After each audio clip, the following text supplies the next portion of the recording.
tunnustame oma minevikku ja eriti arvestades, kui palju meie minevikust on meie suletud arhiivides, mille juurde ei pääse, siis just Eestis ja võib-olla ka teistes riikides,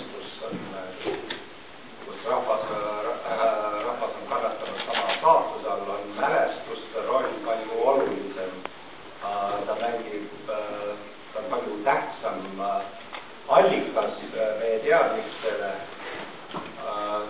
Võiks öelda, mõned asjade puhul peab ainus allikas, mis meil üldse on. Ja kui me vaatame laiemalt poliitiliselt, kuidas